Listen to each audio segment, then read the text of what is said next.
నమస్తే అమ్మా. నమస్తే. పుట్టినరోజు శుభాకాంక్షలు. మీ బ్లెస్సింగ్స్ మాకు కావాలి.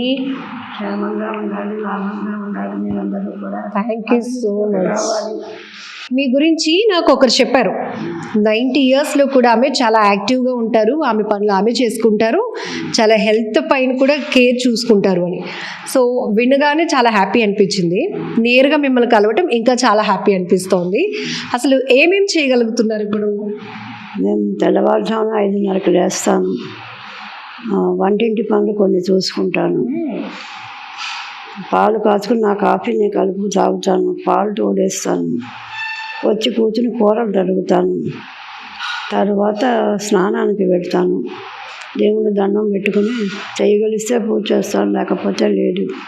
దండం పెట్టుకుని సూర్య నమస్కారాలు చేసుకుంటాను. తర్వాత వచ్చి టిఫిన్ తినేసేసి ఒత్తులు చేసుకుంటాను. తర్వాత పేపర్ చదువుతాను.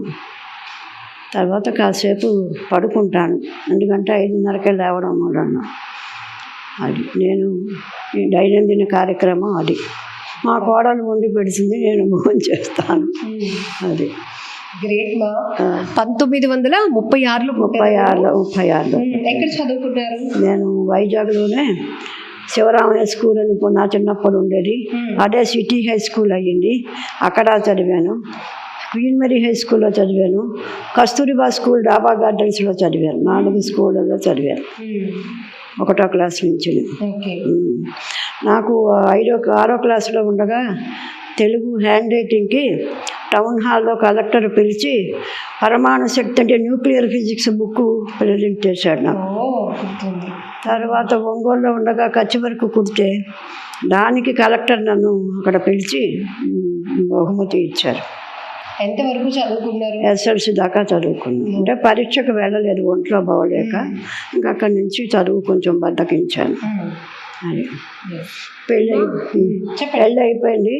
మా అత్తగారు కూడా చదువుకోమని బయటి గొడవ చేశారు, కానీ ఇంకా నేను బాధ్యతలు ఎక్కువై చదువుకోవడం లేకపోయాను, వదిలేశాను.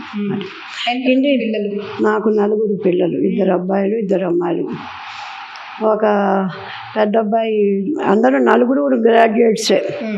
పెద్ద అబ్బాయి బీకాం పాస్ అయ్యి కోఆపరేటివ్ సబ్ రిజిస్ట్రార్గా చేశాడు. కొంత చేస్తుండగానే అతను కట్టించేశాడు మనిషి. తర్వాత అతనికి 2 ఆడపిల్లలు. పెద్ద అమ్మాయికి 2 మగపిల్లలు, 1 ఆడపిల్ల. ఆ పిల్ల బీకాం చదువుకుంది. 2వ అమ్మాయి BSc చదువుకుంది.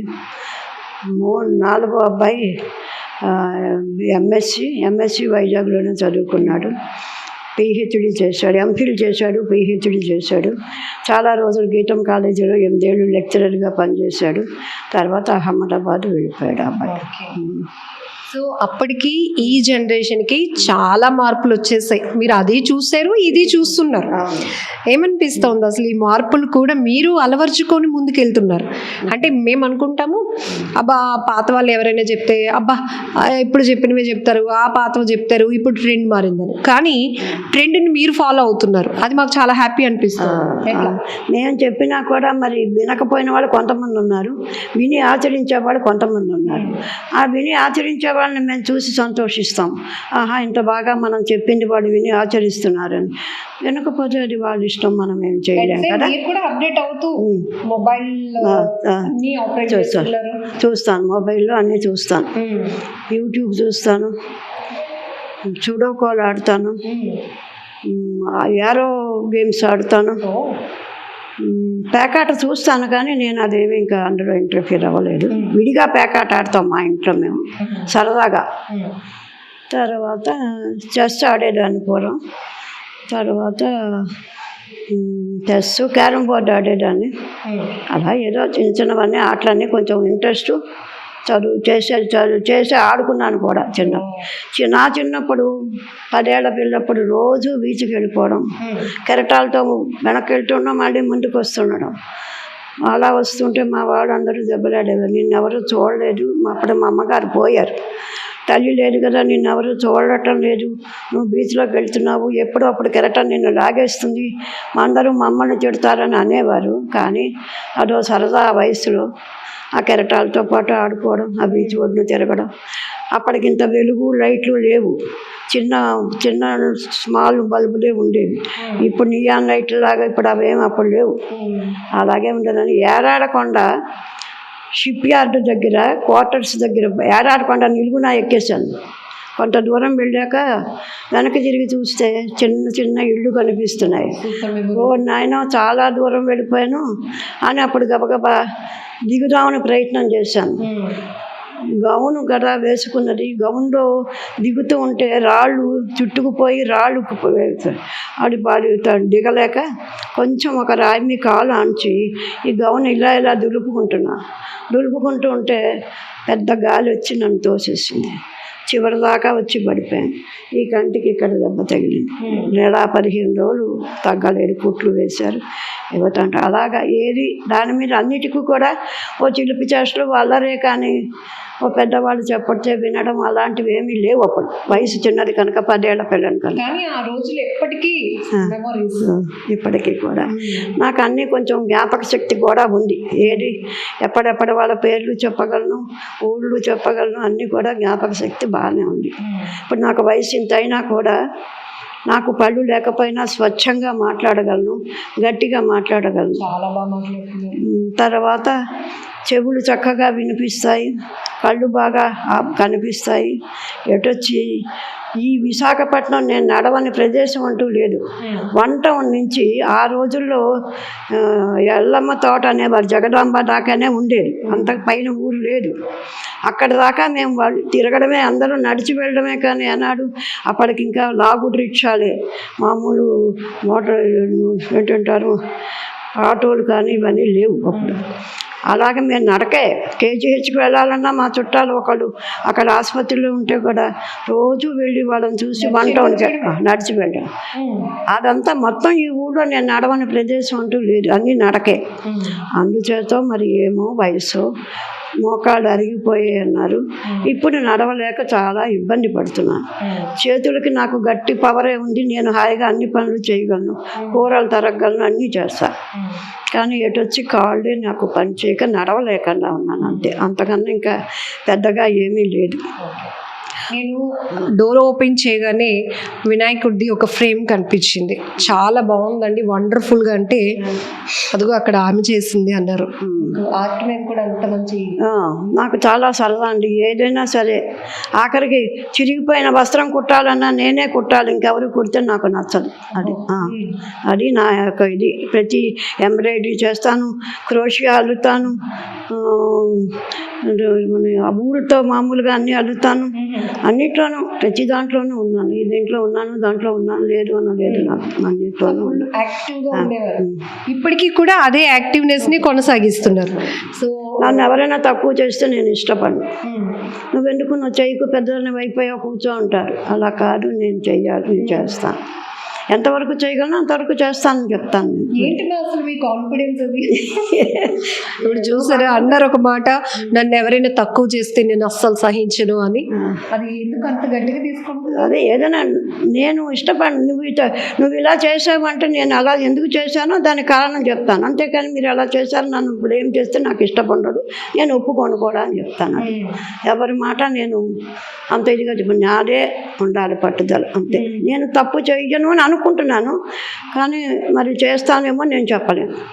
అది నాకు మీ ఫ్రెండ్స్ కూడా వచ్చారంట కదా? సేమ్ వచ్చారు. ఆవిడ 90 ఏళ్ళు.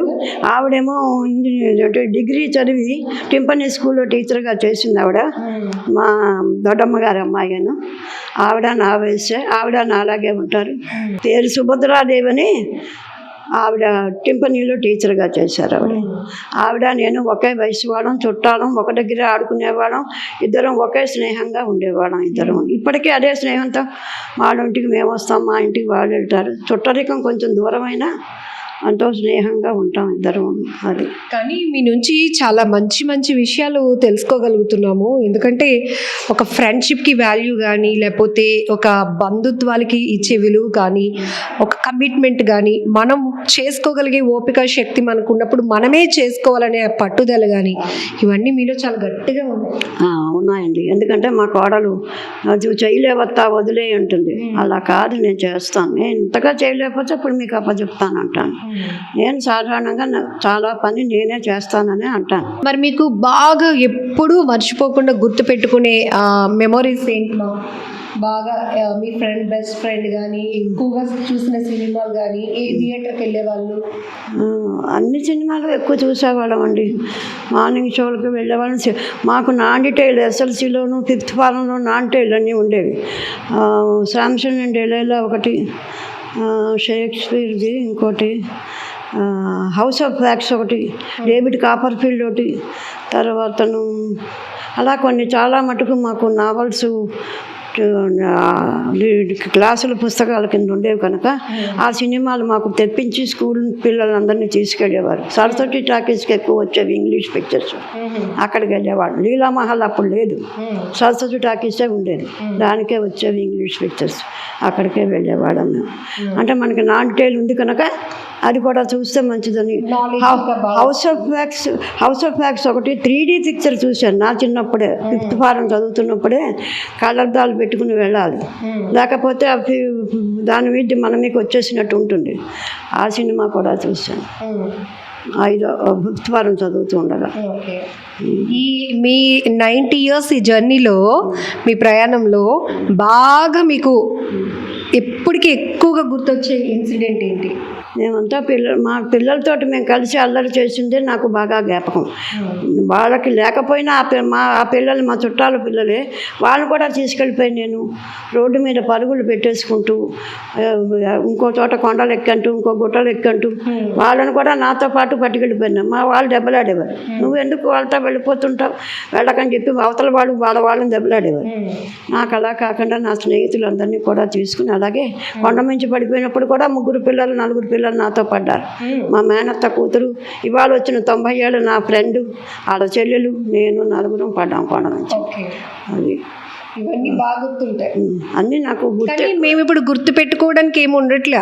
స్కూల్ ఇప్పుడంటే ఇప్పుడు ఇంకా ఈ జనరేషన్ అయితే స్కూల్కి వెళ్తున్నారా, ట్యూషన్స్కి వెళ్తున్నారా, లేకపోతే ఏదో యాక్టివిటీస్కి వెళ్ళారా, ఇంట్లో ఉండిపోయారా, ఇదే మాకు తెలుసును. ఇంకా ఈ ఆటలు కానీ పాటలు కానీ ఇప్పుడు ఇవి తెలియదు. మేమైతే అన్ని రకాల ఆటలు ఆడేవాళ్ళం.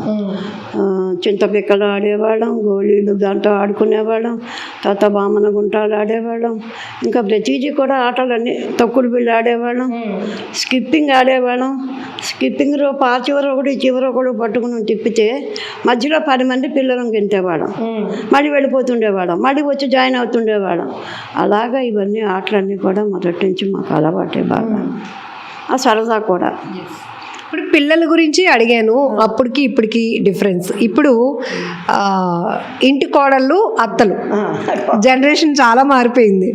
అప్పట్లో ఎలా ఉండేది అత్త కోడళ్ళ బాండింగ్, ఇప్పుడు ఎలా ఉంటుంది? అత్త కోడళ్ళు తల్లి కూతురులాగే ఉండేవాడు అప్పుడు. ఇప్పుడు ఏమిటంటే కొంత వయసు వచ్చిన తర్వాత వాళ్ళ ధ్యాసలో వాళ్ళు ఉండి, నువ్వు కొంత చెప్పక్కర్లేదు, ఇన్నాళ్ళు చెప్పావు చేసావు కృష్ణారామ అనుకుంటూ నువ్వు కూర్చో, మేము చేసుకోగలం అంటున్నారు. ఇప్పటి కోడళ్ళకి అప్పటి కోడళ్ళకి తేడా అది. అప్పటి కోడళ్ళు తల్లి అనుకుంటే ఆవిడ ఏం చెప్తే అది చేయడమే, చేయకపోతే దెబ్బలాడుతుందేమో అని భయం తప్పించా వాళ్ళు ఏం దెబ్బలాడేవారు కాదు. మనకు అలా అనిపించేది. అది అంటే ఒక డిసిప్లిన్ గౌరవం ఉండదు. గౌరవం ఇప్పుడు వీళ్ళకే గౌరవం ఉండొచ్చు, కానీ వాళ్ళు ఏమిటంటారు, నువ్వెందుకు కష్టపడతావు, నువ్వుకేమీ చెయ్యకు, నీకేమీ అవసరం లేదు, నువ్వేం సలహా చెప్పద్దు, ఓ దగ్గర కృష్ణారామాన్ని కూర్చో, మేము చేసుకుంటాం అంటారు. కానీ మేము అలా ఊరుకోలేము. పిల్లలు అల్లరి చేస్తున్నా ఏదో ఒకటి అంటాం, పెద్దవాడు ఇంకోటి చేస్తున్నా ఏదో ఒకటి అంటాం, లేదా కూర అలా చేయలేదు, చేసావు బాగులేదు అంటాం, ఏదో ఇప్పుడు ఇవన్నీ చెప్తాం. అప్పుడప్పుడు ఇప్పుడు టీవీలు చూస్తారా మీరు? అయ్యో, వార్తలు చూస్తాను, సీరియల్స్ చూస్తాను, జబర్దస్తులు చూస్తాను, అన్నీ అందులో ఇంకా వరుస. అయితే చిన్న క్వశ్చన్, ఇప్పుడు చూస్తున్నారు కదా భార్యాభర్తలు పిక్నిక్లకి తీసుకెళ్ళి డ్రమ్ముల్లో ముంచేయడం,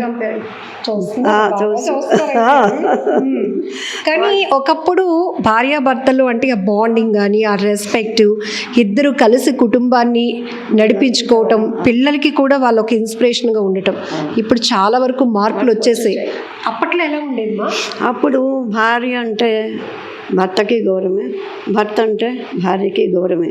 వాళ్ళ మాట ఎప్పుడు జవదాటేవారు కదా. అయ్యో మనకి అతను భర్త, అతను చెప్పినట్టు మనం వినాలి, అత్తగారు చెప్పినట్టు మనం వినాలి అని చెప్పి ఆ రోజుల్లో ఉండేవి. ఇప్పుడు అవన్నీ కొంచెం తగ్గిపోయాయి. ఎవరి స్వతంత్రం వాళ్ళకి వచ్చింది. చదువులు ఒకటి బాగా అయిపోయాయి, ఇప్పుడు ఎక్కువ వచ్చాయి. సంపాదన ఎక్కువైపోయింది, లక్షలు జీతాలు ఇప్పుడు తక్కువ లేవు. ఆ లక్షల మూలాన తక్కువ లక్షల జీతగాడిని పిల్లాన్ని పెళ్లి చేసుకోమనేస్తున్నారు. అందుచేత ఇలా ఇబ్బందులు పడుతున్నారు జనాలు. నీకు ఇల్లు ఉండాలి, కారు ఉండాలి, మేడలు ఉండాలి, ఇంకోటి ఉండాలి, ఇవి ఉంటేనే నిన్ను చేసుకుంటాను, నాకన్నా ఇంకో ₹1,00,000 జీతం నీకు ఎక్కువ ఉండాలని అంటారు. కానీ తక్కువైతే ఎవరు చేసుకోవట్లేదు. చేసుకున్న కొన్నాళ్ళు సఖ్యతగా ఉన్నట్టు ఉండి తర్వాత విడిపోతున్నారు. ఇప్పుడు విడిపోవడమే ఎక్కువైపోయింది. మీరు అన్నట్టు కొన్ని వినాలి అనిపిస్తుంది. మళ్ళీ మా జనరేషన్కి కూడా కొంత విషయాలు చెప్పాలి అన్నట్టు. మీరు అన్నట్టే ప్రతిదీ కూడా అడ్జస్ట్మెంట్ ఉండేది ఫ్యామిలీలో. ఏదైనా కష్టమైన సుఖమైన అందరూ మాట్లాడుకోవాలి. మనం ఒంటరి వాళ్ళం కాదు, మనకు ఒక సపోర్ట్ దొరుకుతుంది కుటుంబం నుంచి. అట్లాంటివి ఉండేది కదమ్మా. అవును, ఉమ్మడి కుటుంబమే. నేను మా కాపురానికి వెళ్ళిన తర్వాత మా అత్తగారు పోయారు. మరిది, మా ఆయన, 2 ఆడపడుచులు, మా మామగారు, నేను, 4 పిల్లలు ఉండేవాళ్ళం. ఇంత కుటుంబాన్ని నేనే చూసేదాన్ని. మరి ఇప్పుడు అవన్నీ లేవు కదండి. అంతమంది ఎవరు మేము చెయ్యలేము, మేము ఉద్యోగాలు చేస్తున్నాం, మేము చేయలేము. ఇంత సంసారం అయితే మా కాదు, ఎవరి మటుకు వాళ్ళు విడిగా వెళ్ళిపోదాం అనుకుని వెళ్ళిపోయేవాడే చాలామంది ఉన్నారు. అంతేకాని కలిసి ఉండేవాడు చాలా తక్కువ. ఈ మధ్య బయటకు వెళ్ళారా అప్పుడప్పుడు? అంటే ఒక 5-6 సంవత్సరాలు వెనక వెళ్ళుంటారా? అంటే వైజాగ్లో మార్పులు ఎలా ఉన్నాయి? వైజాగ్లో చాలా మార్పులు వచ్చేసాయి. అవి మనం చెప్పే పరిస్థితుల్లో లేవు అసలు. అది మార్పులు అది అంతకన్నా ఇంకెక్కువ తిరగలేకపోతున్నాను ఇప్పుడు. కానీ ఒకప్పుడు నేను నడిచిన ఊరేనా ఇప్పుడు అనిపిస్తుంది.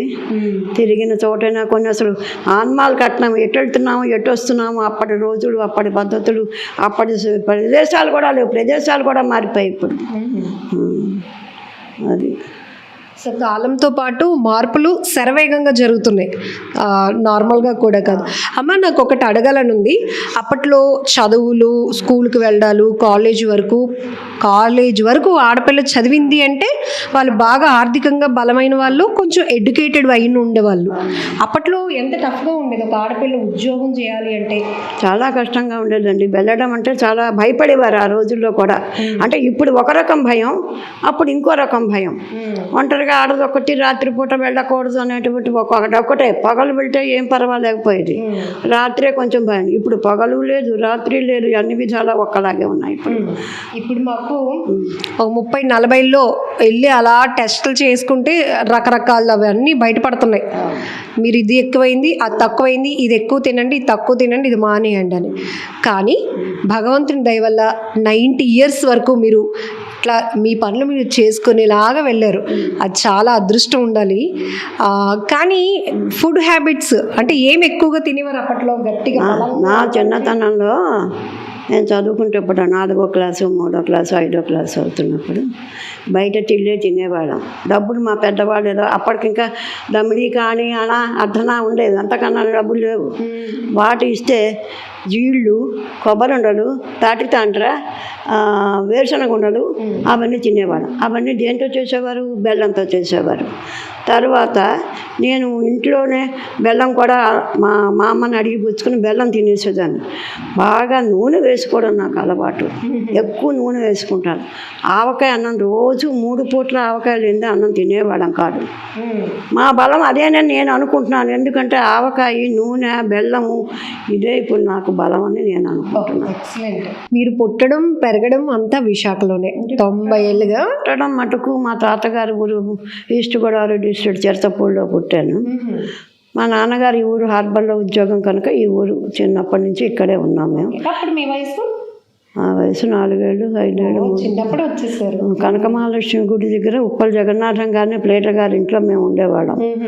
అంచేత మాకు మొదటి నుంచి కూడా విశాఖపట్నం అలవాటే. అంటే అప్పటికి మీకు కనకమహాలక్ష్మి అమ్మవారి గుడి తెలుసు. గుడిలో అప్పటికి ఇవన్నీ లేవు, ఇవన్నీ పందిళ్ళు, కటకటాలు ఏమీ లేవు. మేమందరం కూడా పిల్లలు గుడి చుట్టూ పరిగెత్తి ఆడుకుంటూ ఉండేవాళ్ళం. పాలు పట్టుకెళ్ళేవాళ్ళు. పాలు ఆ గంప కింద దింపుకొని కాసిన పాలు అమ్మవారి మీద పోసి వెళ్ళిపోయేవారు. అలా ఎవరి మటుకు వాళ్ళు పూజలు చేసుకునేవాళ్ళు, పిల్లలు ఆడుకునేవాడు. అంతేకాని ఆ రిస్ట్రిక్షన్ ఇప్పుడు చూడకూడదు, ఇప్పుడు ఇంత డబ్బు కట్టండి దర్శనం ఇస్తామని అప్పుడు ఏమీ లేదు. చాలా బాగుండేది. లక్ష్మీవారాలు మటుకు మార్గశిర లక్ష్మీవారాలు 4 వారాలు కూడా పెద్ద పెద్ద సంబరాలు చేసేవారు. అక్కడ హరికథలు చెప్పేవారు. తర్వాతను పగటి వేషాలు వేసుకుని అందరూ అలా స్టేజ్ మీద నిలబడ్డమే, రెప్పలు కూడా ముయ్యకుండా. ఇంతంత పెద్ద పెద్ద చామంతి పూల గోళాలు పెట్టేవారు ఆ స్టేజీ మీద. ఆ పువ్వులు చూసేటప్పటికే మనకు చాలా ఆనందం వేసేవి, అంత చక్కగా ఉండేవి. ఈ మనుషులు కూడా వేషాలు వేసుకుని అలా ఉండేవారు.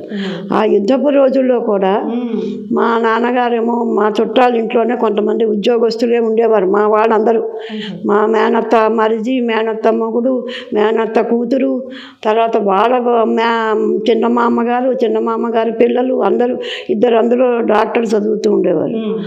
డాక్టర్ సుందరిబాయి మొక్కవడ, డాక్టర్ సుబ్బాయి మొక్కవడను. వాళ్ళు అందరూ ఇక్కడ ఉండిపోయేవారు.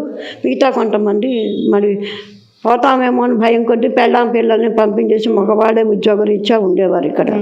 అప్పుడు ఈ సైరన్ ఊదినప్పుడు ఏఆర్పి వాళ్ళని అరుగు మీద సరుగుడు బాధలతోటి ఇలా ఇంటూగా కట్టేవారు.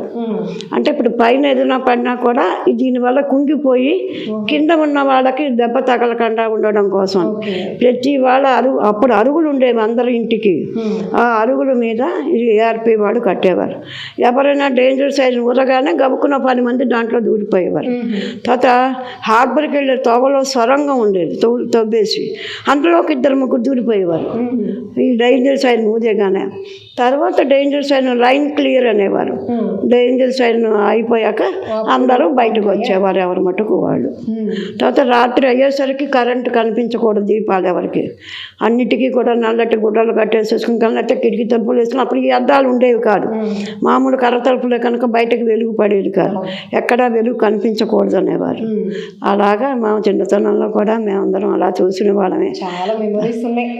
తర్వాత మా నాన్నగారితో పాటు 40 ఏళ్ళ స్వతంత్రం వచ్చాక రీడింగ్ రూమ్లోకి వెళ్ళి తెల్లవాళ్ళు మా నాన్నగారు ఏదో అన్ని యాక్టివిటీలో పాల్గొంటుంటే మేము మాకు కావాల్సిన పిల్లలందరితో మేమేదో ఆడుకు రీడింగ్ రూమ్లో. అప్పుడు టౌన్ హాల్ ఇంకా దూరం ఇంకా అప్పుడు చాలా దూరం, జగదాంబ దగ్గర టౌన్ హాల్.